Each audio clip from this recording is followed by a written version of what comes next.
Hello friends, आज मैं आपको बताऊंगा कि बच्चों में टीबी का इलाज कैसे करते हैं। अपने फर्स्ट पार्ट और सेकंड पार्ट में मैंने बताया बच्चों में टीबी के बारे में और उसकी डायग्नोसिस के बारे में। थर्ड पार्ट में आज मैं बताऊंगा कि इसका ट्रीटमेंट कैसे करते हैं, क्योंकि बच्चों में टीबी का ट्रीटमेंट करना बहुत डिफ़िकल्ट काम है। डोजेज़ हाई रखी जाती हैं। डोजेज़ हाई रखते हैं तो टीबी की दवाइयाँ हार्ड होती हैं, उनके साइड इफ़ेक्ट्स भी ज़्यादा होते हैं। कई बार बच्चे टॉलरेट नहीं कर पाते हैं। और एथेम्बुटोल नाम की दवाई होती है, उससे विज़न लॉस होता है, कई बार ब्लाइंडनेस तक हो जाती है। तो बच्चे बता भी नहीं पाते हैं कि उनकी विज़न लॉस हो रही है, तो वो भी देखना पड़ता है। तो सबसे पहली बात कि इसका जो ट्रीटमेंट है वो सेम एज़ एडल्ट है, मतलब जो दवाइयाँ हैं वो भी सेम है और जो इंटेंसिव फेज़ और कंटिन्यूएशन फेज़ है वो भी सेम है। पल्मोनरी टीबी की बात करें तो 2 महीने का इंटेंसिव फेज़ और 4 महीने का कंटिन्यूएशन फेज़ है। और एक्स्ट्रा पल्मोनरी की टीबी की बात करें लंग्स के बाहर की, तो इंटेंसिव फेज़ वही 2 महीने का है। कंटिन्यूएशन फेज़ लंबा हो जाता है इसमें। जैसे एब्डोमिनल टीबी के केस में टोटल ड्यूरेशन 8 मंथ्स की होती है। ब्रेन टीबी के केस में 12 से 18 महीने। बोन एंड जॉइंट टीबी के केस में 12 से 18 महीने। टीबी प्लूरेसी जो लंग्स के बाहर पानी होता है झिल्ली में, प्लूरा की कवरिंग में, उसमें 6 महीने। और दूसरा ध्यान ये रखना पड़ता है कि जो एथेम्बुटोल होती है, as per newer guidelines India में कंटिन्यूएशन फेज़ में कंटिन्यू करी जाती है एथेम्बुटोल। लेकिन बच्चों में कई बार हम एथेम्बुटोल नहीं भी देते हैं अगर हमें लगता है कि बच्चों को ब्लाइंडनेस हो सकती है या डिमनेस ऑफ विज़न है और या टीबी ठीक हो रही है, एथेम्बुटोल की ज़रूरत नहीं है, तो कंटिन्यूएशन फेज़ में हम उसको स्किप कर सकते हैं। अगली इम्पोर्टेंट बात यह है कि ऐसा देखा गया है कि जो कन्वेंशनल डोजेज़ होती हैं जो हम यूज़ करते हैं एडल्ट्स के केस में एज़ पर वेट, ठीक है, इन केसेस ऑफ चिल्ड्रन वो मिनिमम इनहिबिटरी कंसंट्रेशन को रीच नहीं कर पाती हैं। बच्चों के केस में मिनिमम इनहिबिटरी कंसंट्रेशन होती है दवाई की वो डोज जिस पे जो है जो बैक्टीरियल लोड है वो कम हो जाता है, ठीक है, कम होना शुरू हो जाता है कम से कम डोज पे। तो जो कम से कम डोज़ है उसकी वैल्यू ज़्यादा होती है। इसका मतलब हमें ज़्यादा डोज में दवाइयाँ देनी पड़ती है। एज़ पर गाइडलाइन मैं आपको बता देता हूँ, टीबी की 4 दवाइयाँ होती हैं। फर्स्ट लाइन HRZE, ठीक है, H माने आइसोनियाजिड। इसकी रेंज रहती है 7 to 15 मिलीग्राम पर किलोग्राम बॉडी वेट। तो 7 से 15 का अगर हम एवरेज लेंगे तो आएगा 10, ठीक है। जैसे अगर कोई बच्चा 10 किलो का है, ठीक है, तो 10 इंटू 10 यानी कि 100 डोज हो गई, ठीक है। तो 7 to 15 इसका एवरेज ले लिया 10, यानी कि 10 मिलीग्राम पर किलोग्राम बॉडी वेट।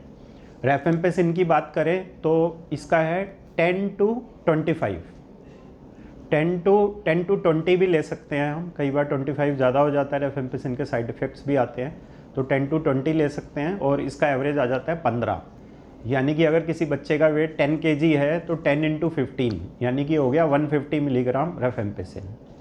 पायरेजिनेमाइड की बात कर लें तो 30 से 40 मिलीग्राम पर किलोग्राम बॉडी वेट, 30 से 40 का एवरेज ले लें तो 35 मिलीग्राम पर किलोग्राम बॉडी वेट। एथेम्बुटोल की डोज होती है 15 से 25 मिलीग्राम पर किलोग्राम बॉडी वेट, इसका एवरेज ले लें तो 20 मिलीग्राम पर किलोग्राम। तो वेट से आप इसको मल्टीप्लाई करेंगे और जो भी वैल्यू आएगी वो उसकी डोज बनेगी पर डे की, एक सिंगल डोज, ठीक है। और जैसे जैसे बच्चे बड़े होते हैं तो ये जो मैंने एवरेज बताया, जैसे आइसोनियाजिड का मैंने आपको बताया 7 से 15 यानी कि 10, जैसे जैसे बच्चे बड़े होते हैं हम टुवार्ड्स लोअर लिमिट आते चले जाते हैं, क्योंकि बच्चे बड़े हो रहे हैं तो एडल्ट में कन्वर्ट हो रहे हैं, है ना।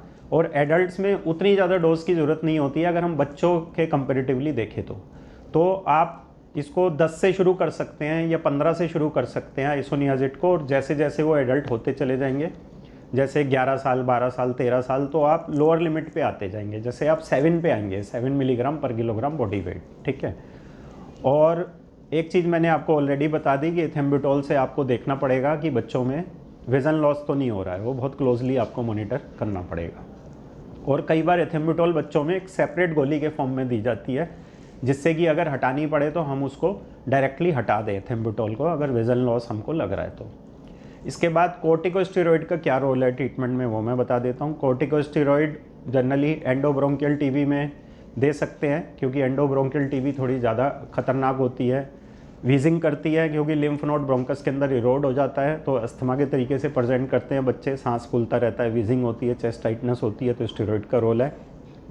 दूसरा मिलरी टीबी में, ठीक है, अगर मिलरी टीबी है छोटे छोटे मिलरी मॉटलिंग्स फैल गई हैं पूरी बॉडी में, ठीक है, तो हम स्टेरॉइड दे सकते हैं। जनरल कंडीशन क्रिटिकल है, या बड़े बड़े लिम्फ नोड हैं दोनों लंग्स के बीच में, या ब्रेन टीबी है, या कई बार टीबी प्लूरेसी में भी हमें देनी पड़ती है, या बच्चे में रेस्पिरेटरी डिस्ट्रेस है, बच्चे क्रिटिकल हैं, दवाई टॉलरेट नहीं कर पा रहे हैं, तो कई बार हमें लो डोज में स्टेरॉइड ऐड करना पड़ता है, जिससे दवाइयों का असर जल्दी आए।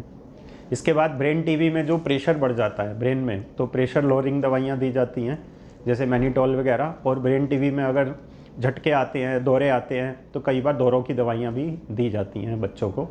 और बोन टीबी में, जॉइंट टीबी में अगर जॉइंट टेढ़े मेढ़े हो गए या डिफॉर्मिटी हो गई है, तो सर्जिकल इंटरवेंशन की भी ज़रूरत पड़ती है।